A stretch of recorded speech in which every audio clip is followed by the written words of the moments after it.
Afternoon class again. We're back in our East Asian International Management class. I'm Sean Watts.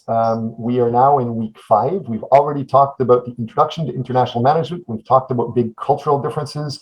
I love a lot of these videos that we talked about in week 2. Week 3, we talked about the theory of how you should manage, which was developed 2,500 years ago with Sun Tzu in The Art of War. Last week, we also started talking about this.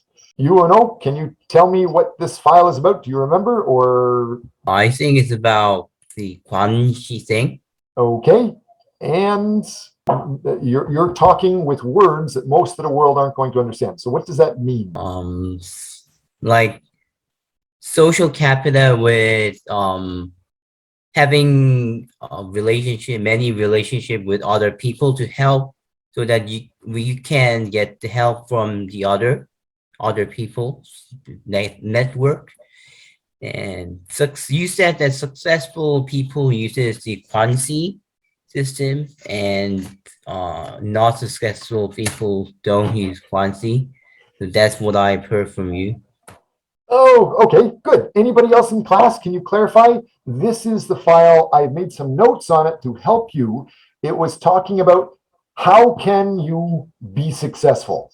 For example, if I am a genie and a magic genie, and I could give you all the natural talent in the world, or all the intelligence, or all the education, or all the ability for hard effort, or luck, or money, or connections, friends, whatever it is, if I could give you one thing, what is the one thing most important to success? Is it luck?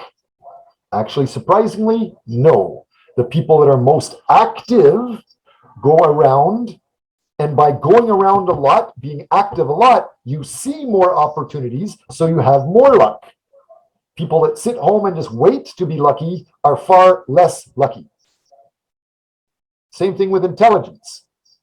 It has been shown that the wisdom of crowds produces far better results than the average intelligence. So even if you're Einstein and you have a group of 100 regular people around you, that group of 100 regular people can usually come up with better solutions than the Einstein can by himself, especially if Einstein has always been alone and not in a group.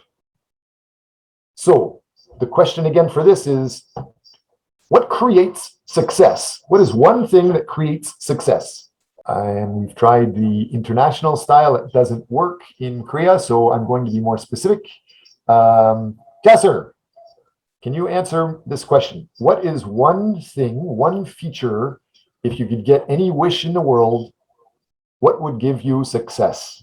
I think I would ask for time and money. Time and money. Good. Yeah. What about Ulukbek? Time and health. Would you say health and what? And time. I didn't hear what that first word was again. Can you say Time. it? Time. So you want unlimited time and health. Okay, that's a new one. I haven't really thought about that. If you could live forever, maybe you would be more successful. Yeah. But the research is showing that it's not luck, it's definitely not money, it's not intelligence, it's not even hard work or effort. It is the ability to be connected with many others, social capital. And yes, many people call it guangxi or networking or passing favors or paying it forward. Some people say it's related to corruption. Those are people that don't really understand it and are trying to protect the system they already have now that is probably protecting them. And they may say their system is advanced, the other system is not advanced. However, this system is one of the oldest systems in the world, the barter system, and social capital, working with others, having a network, having many friends, having many contacts, especially when you are changing favors, is the fastest way to success. That's what we were talking about. So that was this idea of introduction to Chinese business. Today, we're talking about the idea of not just networking, but we're doing your research. So UNO, you can start to present. You and was it Jomo Moon and Pia? You're going to be presenting about how you have social capital from researchers in the world. About what topic? Good lunch. Have a good lunch, everyone. So before having a lunch, let's talk about how can employees can our topic is how can employers and employees manage culture difference in an international company like Samsung, like such an improvement, making such an improvement to better have a better management in like companies like Samsung. So our agenda is the new focus of our topic and research database, the database and the background literatures about the topic. Our new focus of our topic is before changing our topic, we had the how can employers and human and HR managers manage cultural differences in an international company.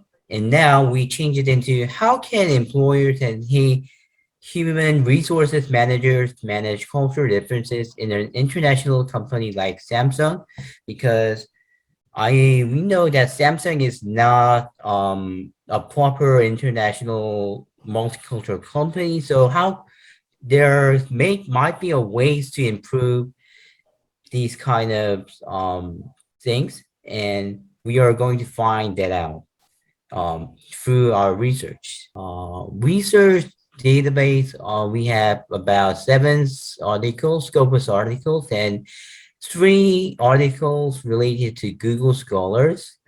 Our focus is literature about cultural theories, literature about managing diversity, literature about cultural differences at Samsung, and focusing from cultural differences. So I'm going to start with common cultural differences. And because Dr. Watts looked so shocked when we said Samsung wasn't an international company, that's of course not what we meant. But especially in Korea, there are still not that many cultures working together. So we thought it would be interesting to focus on that.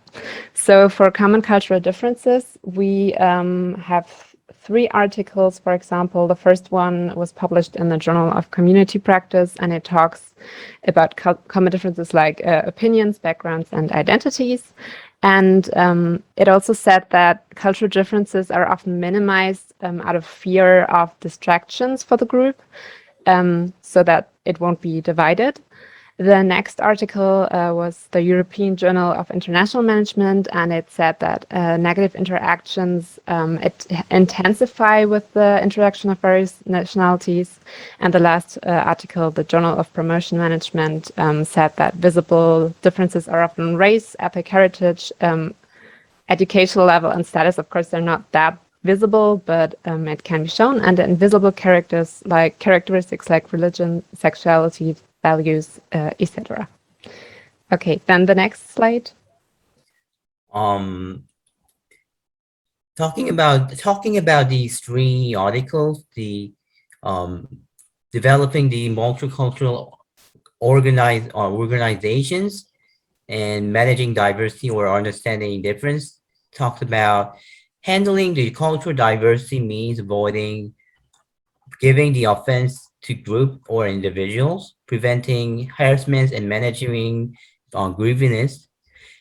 Goals is to being in compliance with the law, regulation, policy, or with some best practice. The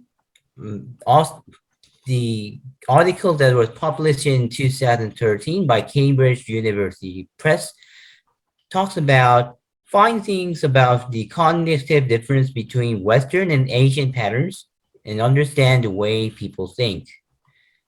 And the last thing is talking about the identifying the nature and implications of national cultural differences within the team, establishing basis for building and understanding awareness of cultural difference, and formulating framework for developing a high performing team which takes account for cultural differences.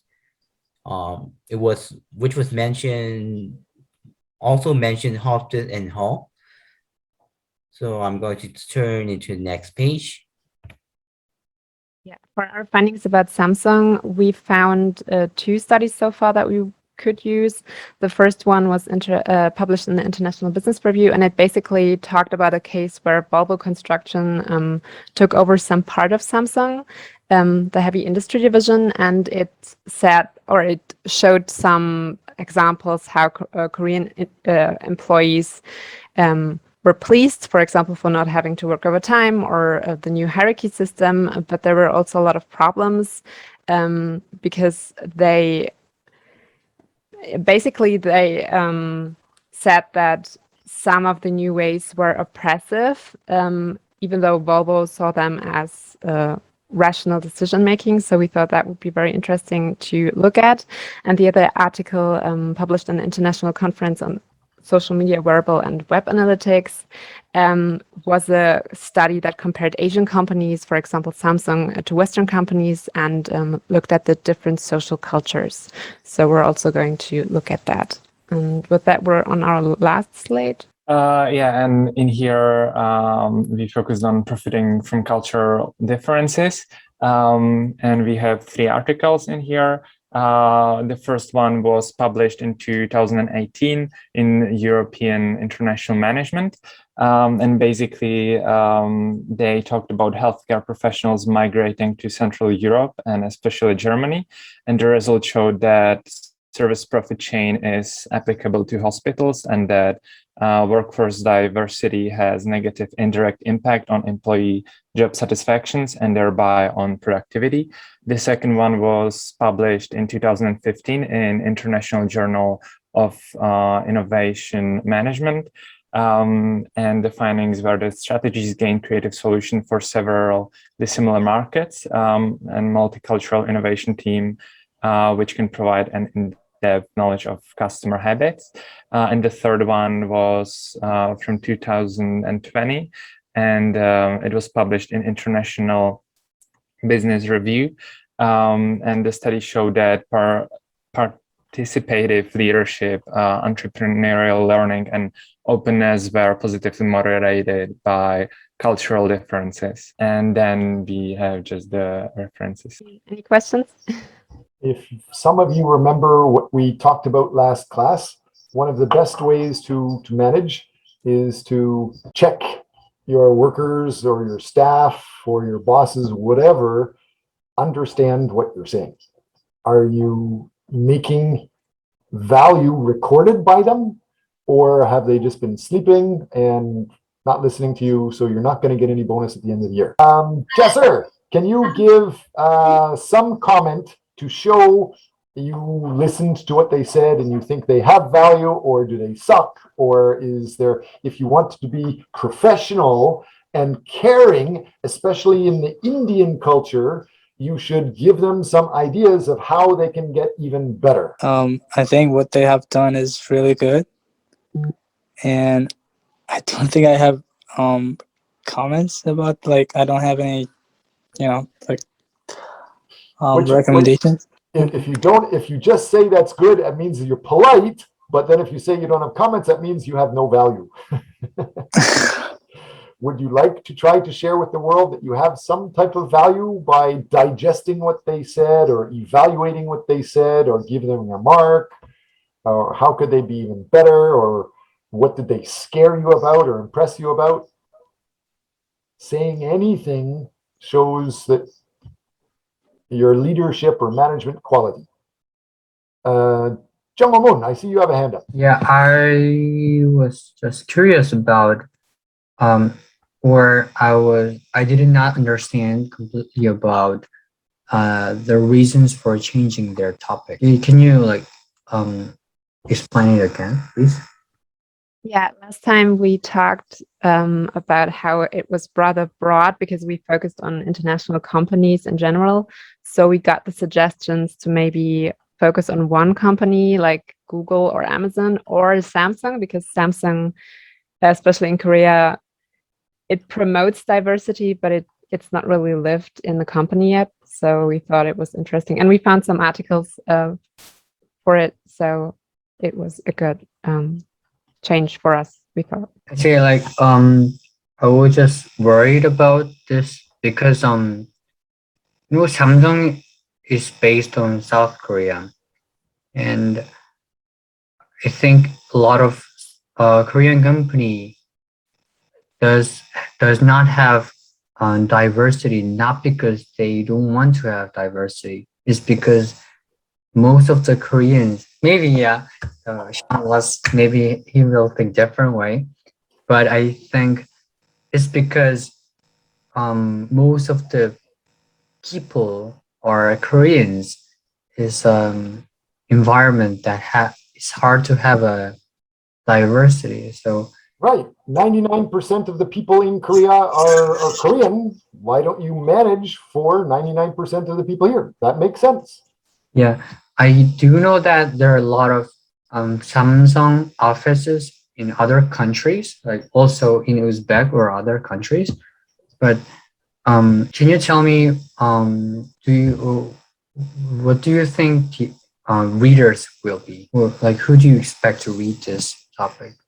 Yeah, actually, I think we had the discussion last time. That's why we basically chose Samsung, because even though in Korea they have a lot of Korean workers, they are an international company. So I think Dr. Watt suggested that it would be interesting to see how, especially in the future where new workers could join the company, how it could be possible to basically do the changes to get to a more cultural diversity. So that's what we're going to focus on. Who Right. the readers will be, hopefully everyone who's interested in Samsung. Right. Their market is the world, and there's 8 billion people in the world and only 50 million in Korea, which means there's almost nobody in Korea.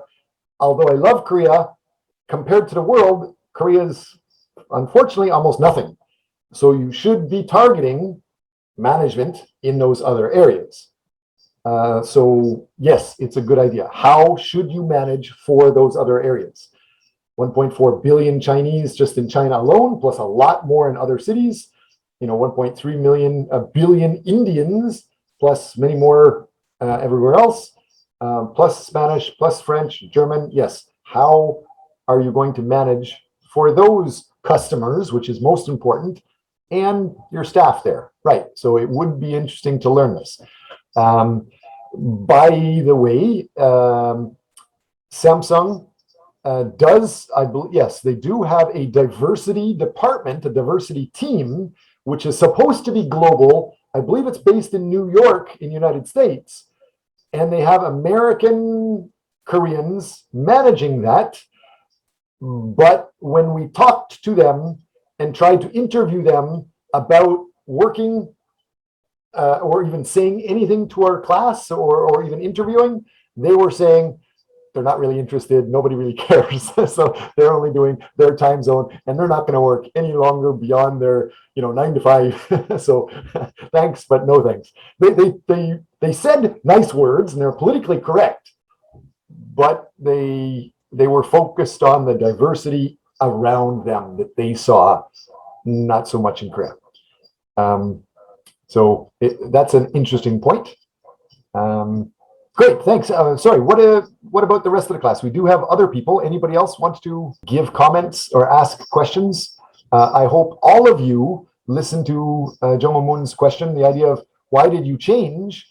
Whatever you're changing, that is a law in Samsung. You're supposed to change everything except family. And you're supposed to change everything all the time. When I first came to Korea and I was working for Samsung in 1995, they were requiring everybody that is in Samsung to own Samsung stuff, including Samsung apartments and Samsung clothes and things like that. And then when Samsung cars became more successful, which I think was much later after 1995, after Samsung started making cars and smartphones and things like that, then if you wanted a job in Samsung and wanted a promotion, you had to have not just a Samsung phone, not just a Samsung computer or monitor, not just a Samsung car, but you had to have a model that was less than 3 years old. If you're using things that were not Samsung, forget getting a promotion. If you wanted to be considered for a promotion and your items were more than 3 years old, also forget getting a promotion. To be qualified promotion, you had to be a great worker, an amazing worker, but you also had to have the newest changes of whatever was out with Samsung all the time. And your family also had to buy, like all of your relatives also had to buy the Samsung products, and they had to buy the Samsung cars too for you to get the best promotions and stuff. I thought that was kind of interesting.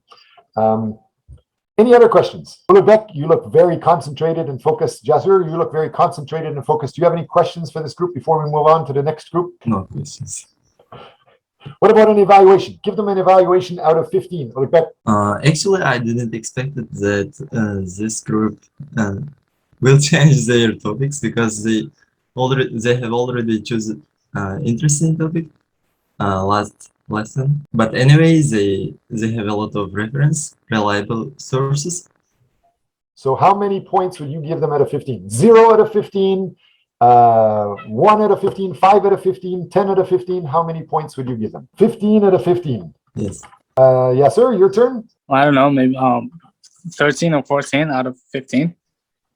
They did a good. That sounds precise. Can you explain why? I'm happy because they gave some information about their topic. The idea was clear and understandable. So where could they improve? Where could they change? They can give more examples. Okay, good. Thanks for that very much. I wrote down a couple of notes here. UNO, you started. You showed great literature review, literature reference, and you explained that you had Scopus information. But although I understand, I am not a normal guy. I am a freak. I understand most of the world doesn't understand Scopus. So try to make sure the listener, the audience does understand. So explain what Scopus is.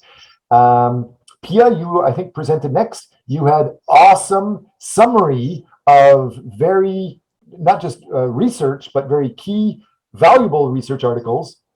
Your chart was amazing. I forget all of the things you said, but you were saying something about how this article learned this so Samsung could learn that.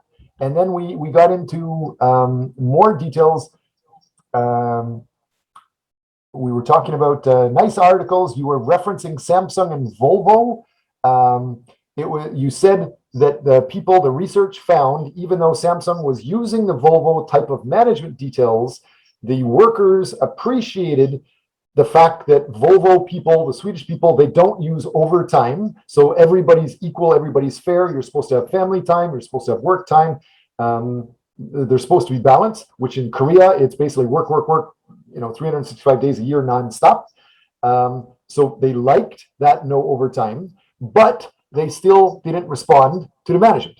Management, you said, had a bad review. But you didn't say why. And I was like, oh, damn, I really want to know why. So you got me really interested. I want to read more about your stuff. That's great. You were looking at culture is great. It was great that I want more information. Hopefully you will follow up with that. Great. Thomas, you were saying that this article said, XYZ article said, MNOC, whatever, in some journal. And then it said, they said XXXX. But you didn't say Samsung. And so my question is, so what? Why should we care? And again, I repeat, like you did say Scopus, but most people don't know what Scopus is. And I don't know if you know how valuable Scopus is yet. So try to show what most people in the world like, whatever the popular vote on Facebook is, whatever the most likes is. That doesn't mean it's the best quality. It just means they have the most followers or they have the best computer programs to make a lot of likes. Usually there's power with many people and many followers with popularity. Then there's power with true science or true quality, which is different. And then most people, if we can use Donald Trump as an example, they talk garbage. And they don't understand that it's garbage. So you may want to, if you don't identify which level you're in, you're probably going to be put in the level with the Donald Trump. So hopefully that will help you remember to show the world who you're talking to, what you're talking about, and what is the level. That was good. John Lamont, thank you for the question about that. Thorm, can you pick the next group that might be able to present today before I go back and share my screen going forward? So we have only a group of PR presenting today, and group one is gonna present on Friday. And actually, we also have the extra class on Thursday.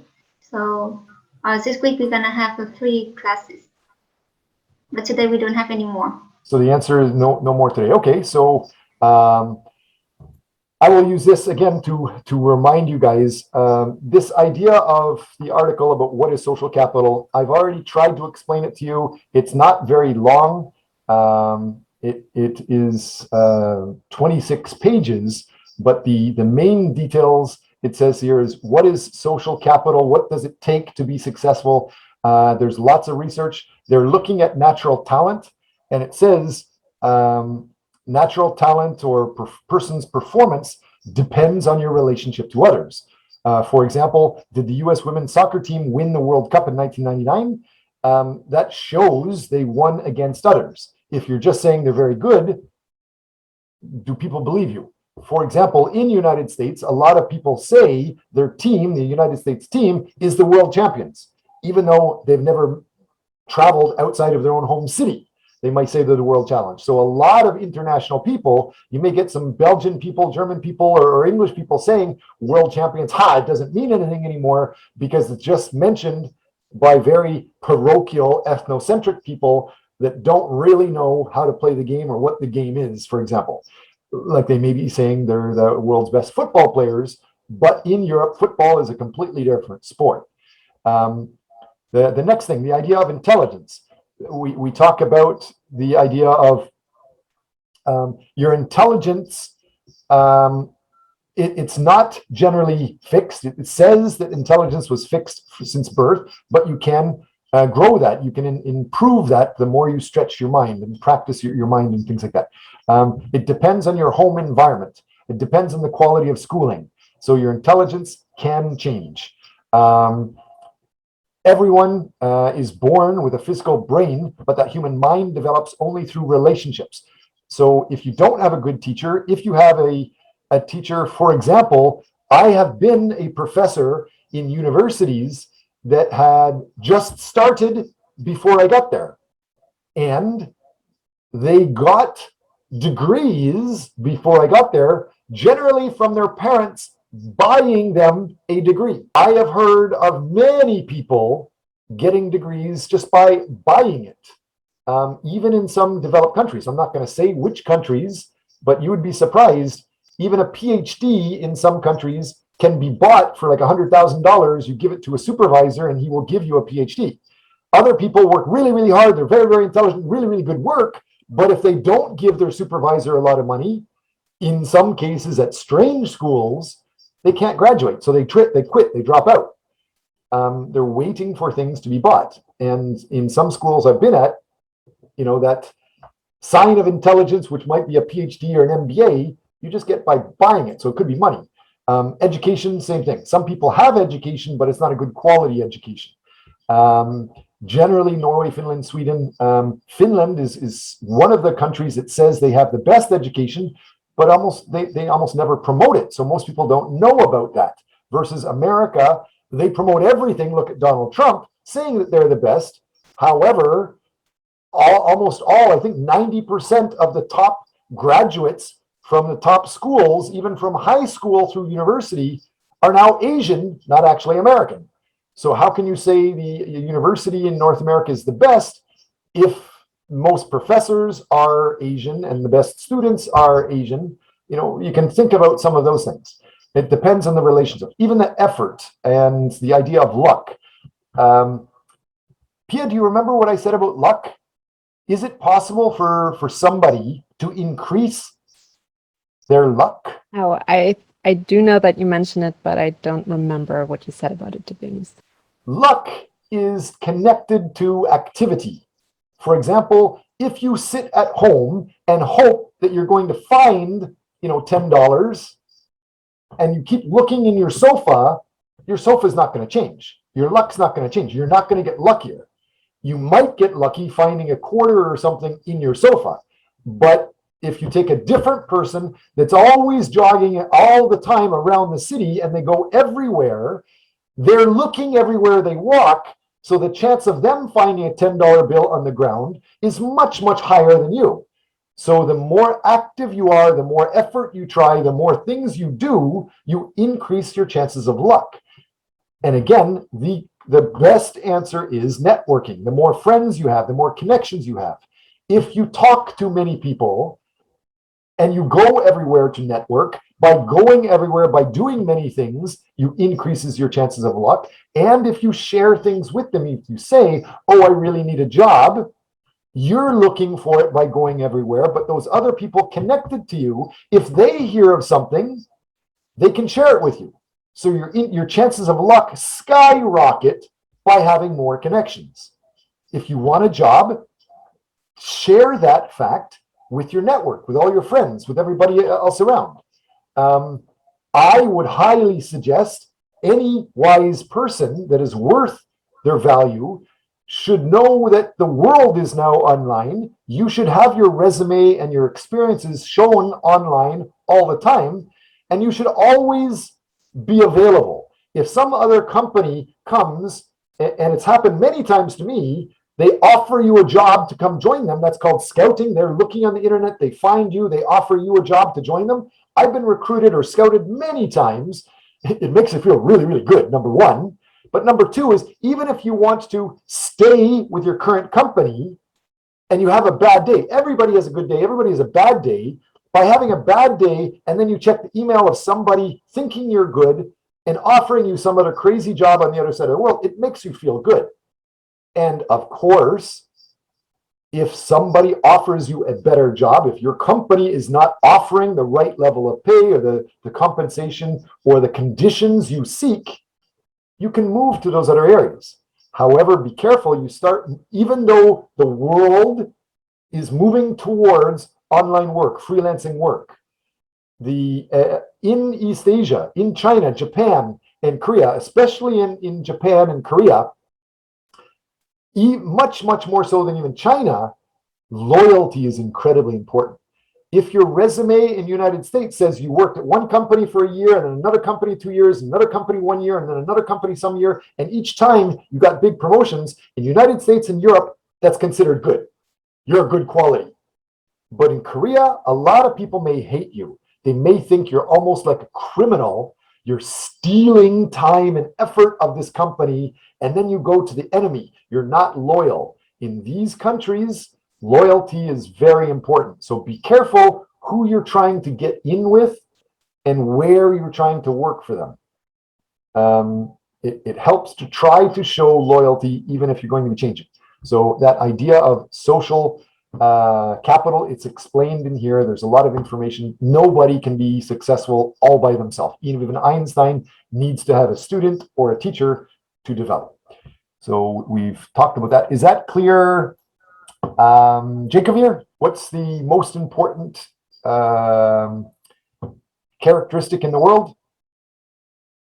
If you could have one of any feature, what should it be, Jacob here? No comment. What about Ulugbe? Yes, Professor. What did I just say? What did you understand? You have talked about the improving connections with others. Okay, I hope the world understands. You are becoming too Korean. What do I mean by that? If I'm talking about Edward Hall, do either of you know who is Edward Hall or why is Edward Hall important? He should be just as important as Hofstede, but he's different. What does Hofstede say for international management? UNO, do you remember? Can you define who is Hofstede or who is Edward Hall? The Hofstede was about the masculine, something like 4 dimensions thing. Yes, masculine and femininity, which is confusing, but then individualism versus collectivism and uncertainty avoidance and the power distance. Yes, that's what Hofstede's famous for. Does anybody know? It looks like Jung Ho Moon, you're about to say something about Edward Hall. Let me give you a hint. I am Canadian, so I'm using a million words to talk about something versus if I ask another Korean person, they're just going to say yes. Koreans say small context, but like Western say long context. Good. The Edward Hall, even though he's a specialist in words, the words he used is really, really confusing. Asian people generally use high context, which means they don't use any words. They use a low number of words. And the low context generally is talking about a low reliance on the environment, so they use lots of words. I definitely use way too many words. And so Edward Hall is describing people like that. Yes. Be aware of those differences. So we are aware of Chinese differences. We are aware of the art of war. We are aware of guangxi and networking. What about money? Who's more expensive? Donald Trump in New York, or some hotel, or a guy selling something that's Chinese anywhere in the world? Let's generalize, stereotype. Pia, you've got a big smile on your face. Who's more Yeah, expensive? because it sounds so obvious that like the American would be more expensive. Okay. Before I argue with you about how Volvo is Chinese and America's or the world's most advanced semiconductor computer training programs are Chinese, and we go on to things like that, let's talk about the history. Why do most people think that? And why did Chinese do that? So if I'm clear again, why does most of the people associate Chinese with being low priced and Americans with high priced? And what do you think is better, especially when we just finished studying guangxi? That's a hard question. Want me to give you like 2 or 3 seconds before I just tell you the answer anyway? How did Chinese people generally start? Who built United States, for example? Who built a lot of Asia? Who is building Africa right now? The Silk Railroad right now throughout the world. The one transportation highway around the world is generally created by the Chinese. And how is it being created? It's being created for the lowest price on the planet. They're doing it. The quality is okay. People don't usually care if the road or the seaport in a foreign city in Africa is a good seaport or a bad seaport. They just need a seaport. And if Chinese governments and companies can make it for the lowest price, good, get it done. I agree. And that happened hundreds of years ago. United States was built, the railroads, who is it? The Rockefellers and the Vanderbilts. Vanderbilts developed their wealth from the railroads. How did they do it? In 1837, same time as the Rockefeller, same time as the Carnegie, same time as the JP Morgan got super rich, 6 times bigger than Bill Gates ever was. The Vanderbilts got successful because they started laying the iron pipe for a train to go through the United States. So the West Coast was connected to the East Coast and everywhere else. Who built that? Almost all Chinese workers for the lowest price. Why?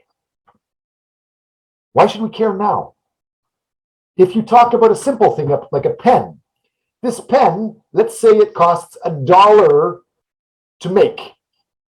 A Chinese person might make it for $1, obviously much, much less, but to make it simple, it's $1. Chinese person makes it for $1 and he sells it for maybe $1.10.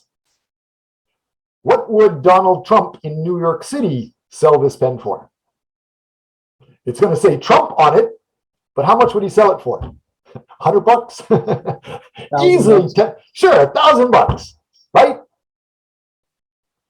Which one gets you rich fast and which one gets you rich slow and stably forever? The former gets, I think the former is stable. Okay, so can you explain who is the former and what do you mean? Like, if you set a price for a pen in a ridiculous amount, I think no one will buy the pen. No one will. Wasn't Thomas really excited to pay $10 or $1,000 for Donald Trump's pen? Is that who he said it? A lot of people do. Donald Trump is rich because people buy his crap. I mean, stuff. Anyways, sorry, I was picking on your words. You were saying it's ridiculous. Almost everybody in New York and LA and North America think that's what you're supposed to do. The American system is you're supposed to have the best quality for the best price. If you have the highest price, people will continue to always come for you. But while that could make you rich, and that's how Donald Trump got rich, as soon as you lose one customer, you could lose almost all of your ability to pay rent and you could go bankrupt. So you need that one customer to buy that product every year. John Moon, what happens with the Chinese where they're selling almost the same thing for what the customer thinks is, oh my God, I could never do that. How can you make it so cheap? Thanks, I'll take 1,000,000 of these. How does that work? Why should we care about that? What is the impact of that? That China can grow continuously. I don't think I understand. Like, okay, can you ask one of your classmates to help? Well, I think because of the Chinese pens are less cheaper than the Donald Trump, like a lot cheaper than the Donald Trump's pen. I guess if Donald Trump loses one customer, it would be a big loss for him. But for the Chinese, I think if they lost a customer, they wouldn't have problem, like, because their pen is not that expensive. And I guess the hidden meaning behind this is that, like, you gotta have many connections rather than having one big connection. If you kind of like try to connect this to the Chinese concept. Okay, can somebody repeat what he just said and repeat basically my idea, but use the word distributor or wholesaler as a customer? And how's that going to impact you? For example, if I just tell a few more stories, if we look at the history, I'm showing you, it's a different thing right now, the idea of Chinese people actually had ships that sailed the world, including North America, long before Christopher Columbus got there. But the Americans usually promote themselves individually. They are the best. That's what they're trained to do. It's not good, bad. It's just they're promoted. They're trained to promote themselves because they're working individually alone. And Chinese are trained to work for the group, not try to take credit for yourselves. So Chinese usually don't promote themselves. So even though they invented many things, money, paper, boats, sundials, compass, navigation by the stars, they don't usually promote that. And the fact that they went to almost every country in the world before even Columbus was born, they don't really promote it. So that's one thing to think about. The other thing that I was going to talk about is this: the origins of the overseas Chinese. Where did they come from, and how? If I jump forward to this, is really shocking. I hope you guys can see this and can appreciate it. What this is showing is overseas Chinese. In Thailand, the Chinese population is about 8%. In Indonesia, they're more rare. They only have 4%. And there's only 2% Chinese in the Philippines. So what it's showing ultimately is there's less than 2% of the population of the Philippines is Chinese. Yet, how important are they? And why? How much wealth do they have? How much of the assets do they actually own?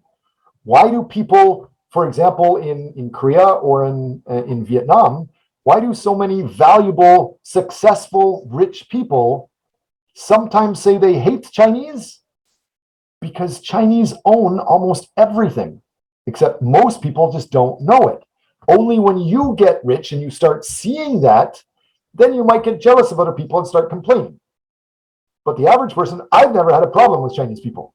So let's take a look at that. Can you see what this says, Pia? The Philippines, less than 2%. How much of the wealth of the Philippines is controlled by overseas Chinese?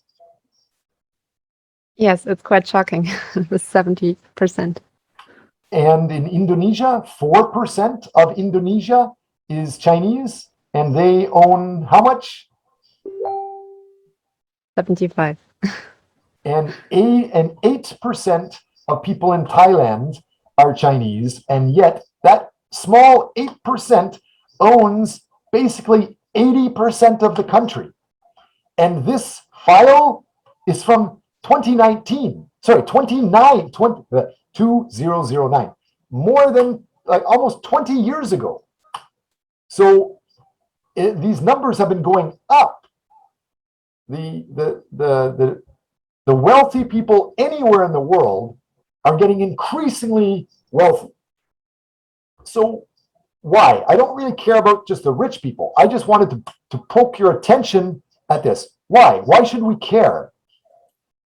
And so if we look at this, and this is a new study showing these same things, but if you think that Chinese person is selling his pens or the car or the chair or his computer, you realize the best computers generally in the world that I grew up with were considered IBM. Everybody thinks they're American, but it's now Chinese. Everybody thinks the best quality car in the world, the safest car in the world, is the Volvo. And everybody thinks that's the Swedish Volvo, but that's not, it's Chinese. Again, the highest tech research and development is also done in China. So forget about those details, just look at any item, like the pen. If this pen costs $1 to make, but the Chinese guy sells it only for 5 cents more, so Jong Moon in Korea, because he doesn't have a huge factory and a huge training and this, for him to get started, it's going to cost him more than $1 to make. You only get this dollar after you have a lot of economies of scales or experience. So he can't even compete for this. So he's super happy to pay $1.05, which gives the Chinese person profit. And Jong Moon in Korea can still charge $2 for it in Korea. And the Korean people are happy. They still think it's much cheaper than the $50 or $100 pen bought in New York. And so Jung Moon can sell it and make it look like it's a Korean pen, make it look like it's his pen, and he can get rich and famous in Korea. But what is the base of his company? Who is one person Jung Moon has to protect to stay rich? Jung Moon, can you answer that? One person that You are selling these $5 pens that you buy, you're selling them for $2 in Korea, and you've sold hundreds of millions in Korea. And so you're now super rich. You can start giving everybody the middle finger and being rude to everybody except who? Who do you have to be nice to? Who do you have to protect in order for you to keep your business? we're supplier of my business, which is Chinese. Right. So as Jung Moon starts selling more, he gets rich, but the Chinese guy also gets rich. But the Chinese guy, it's not just supplying Jung Moon, that Chinese guy is also supplying Pia in her country and other people in other countries and other people even in Korea. So that Chinese guy has just as much money as Jung Moon, but then much, much more because he's selling so much more. So why are we surprised that China can start developing things all around the world and China is so incredibly rich and developed now? Because anybody that generally is rich by using those Chinese products. It's called the economies of scale and the efficiency. So the number of billionaires we look at and the amount of wealth, it's very interesting. Do you guys understand my point? Anybody want to summarize what I was just saying there? Well, I I can share like one of the stories I know related to this topic. Okay, great. I have a friend who's working in the field of internet e-commerce, like e-commerce, e-shopping, and he told me most of the sellers in the neighbor shopping, they buy products from the AliExpress, Which is? and they with a $1. For example, if they want to sell the like Korean fancy bag, if they buy from the Alibaba and with the $1, and they sell it through the neighbor shopping mall. So Can you clarify to the class in the world what is Alibaba or what is the Ant group? What you're talking about? Alibaba is a Chinese biggest shopping mall, which is Right. they provide good quality.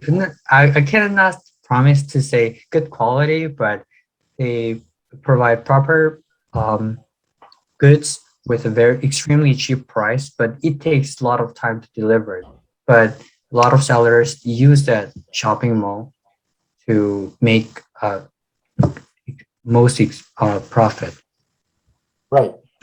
You guys might know of some banks. Banks and insurance companies are generally famous for being the biggest, the most, the priciest, the most money, the most value in the world.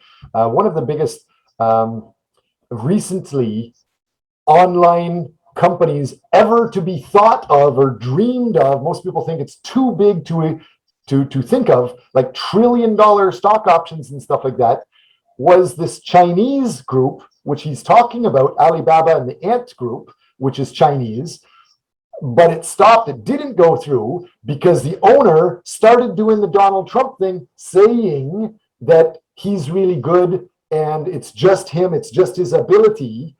And somebody was asking, has the government been helping you a lot? Or is there a government a lot of red tape? You're growing so much. And this Jack Ma, the Chinese guy that owns this, he basically laughed and he didn't say the government sucks, but he didn't respect the government. He didn't say the government is amazing, the government is good.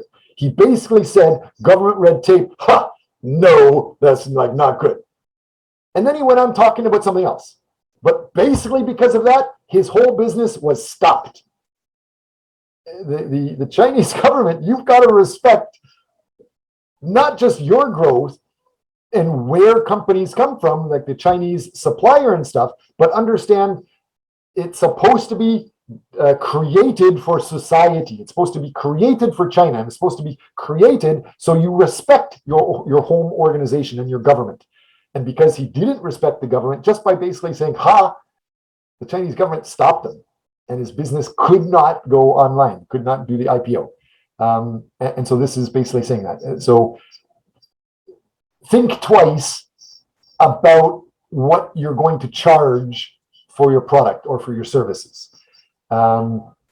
If you do charge the extra high prices, you may get rich faster, but somebody that comes in, usually I tell people, never try to have the cheapest price, because somebody can always give away their stuff when they're going bankrupt that you can't really compete with. Even some people say Walmart isn't successful for the lowest prices. They're successful for the fastest delivery of items at the lowest markup prices. And so they're not famous for just the lowest prices. They're the most efficient in the logistics of things. It's very hard to compete efficiently on low price. But if you can, it's almost guaranteed you will be successful, since anybody that does grow from you will pull you up as they get rich and successful too. And Professor? yes. May I ask you about your personal opinion about Jack Ma? I'm worried now. You can try. Yes, go ahead. So what's your personal opinion on Jack Ma? In general, as a person?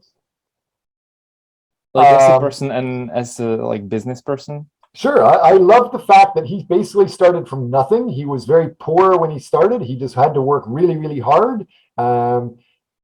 Just like what we said earlier, he wasn't just lucky. Bill Gates is not just lucky. He's not just an alien brain. They worked damn hard in the first thing that basically ever happened. Like you were talking about Alibaba, when the world started realizing that you can buy things not just from your city, but from any city in the world, you had Americans starting to talk about eBay. But eBay was charging $50 profit for each item sold or something like that. And so Alibaba came in and started doing the whatever you want to sell, you give me, 1% or a very small amount. And that was their business model. So Alibaba is now huge and they supply everything to almost anybody. They're very, very big. But he got that by working everywhere, working with everybody everywhere, starting as a teacher, learning some things and then sharing it with other people. Bill Gates did also the same thing. He's not an alien super genius. He was one of the very first ones born the exact same time as Steve Jobs, 1955, where they were some of the very first people on the planet to be able to play with personal computers. And he was able to play with personal computers in a university that his mother basically controlled.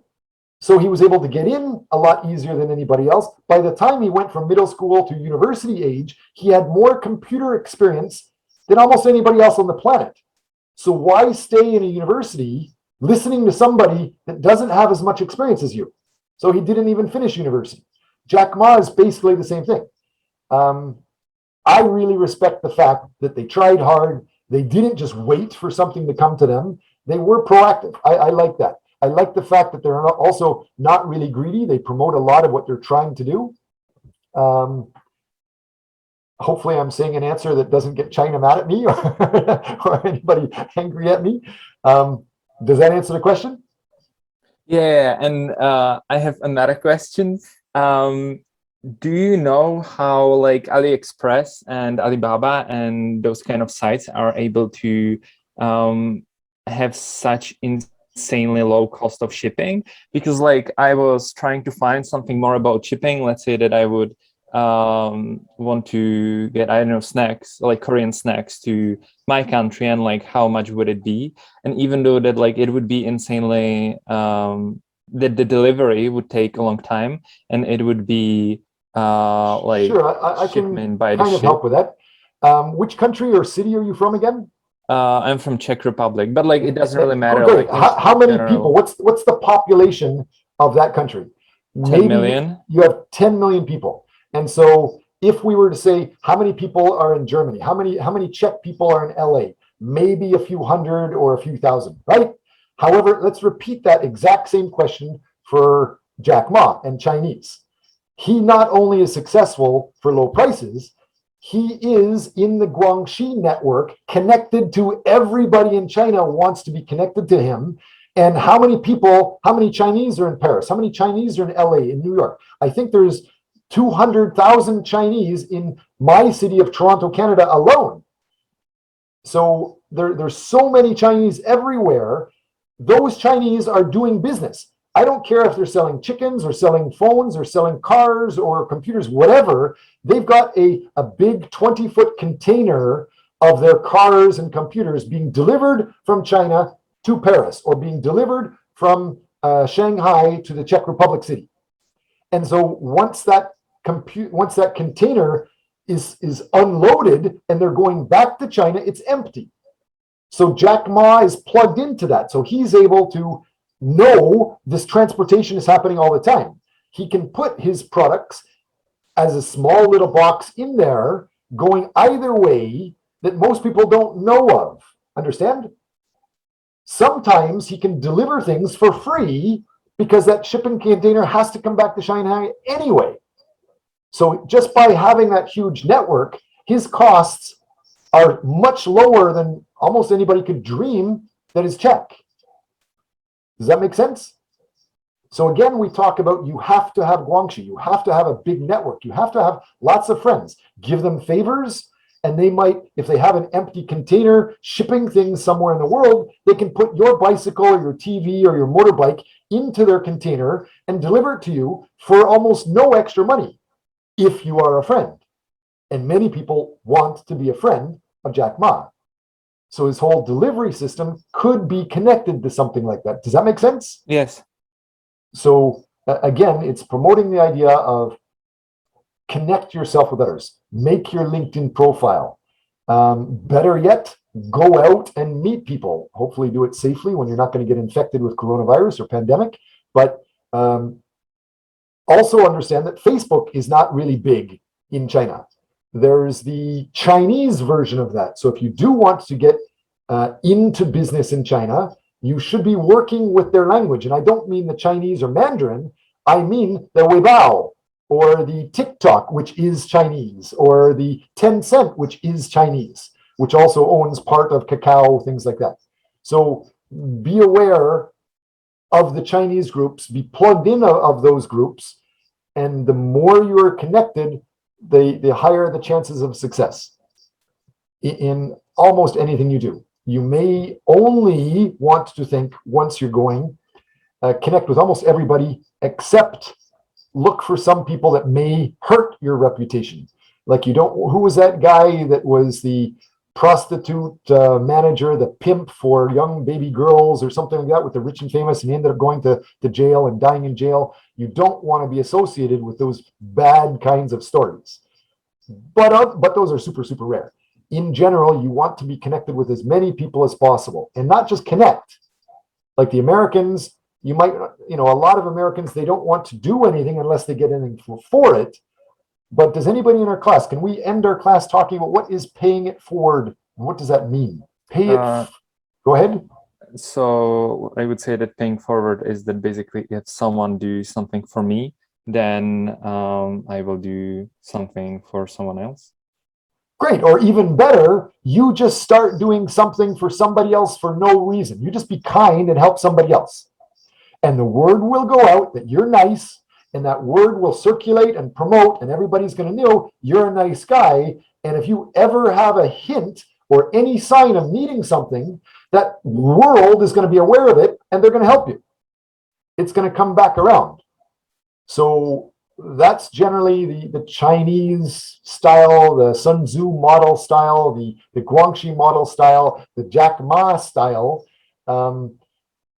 I think that's a very good thing. You guys should try to start helping people as much as possible. Look at a class. How is education created? And what's happening today? Education is usually created by rich, famous companies like Harvard, charging crazy amounts of money.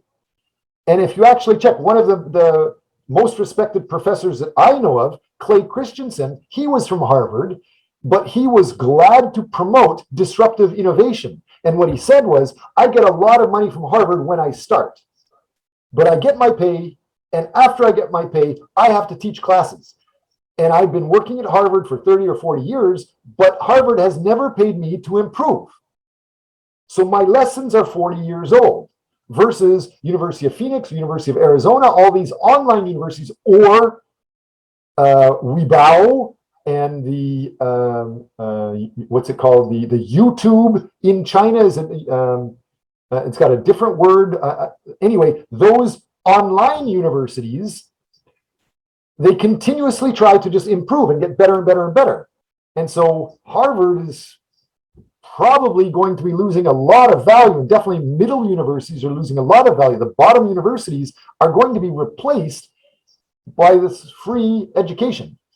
So pay it forward, because you never know what are the changes that are going to be coming, and maybe somebody can help you out. You don't know unless you do it. So take your classwork. Don't just stay in the class. Forget about me. I'm not important. The world is. What is your world dream? Start promoting yourself as a specialist for your dream to the company that you want to work with now. While you're at the university that pays millions of dollars for this research, get a collection of that research and give it to the company, paying it forward, helping them.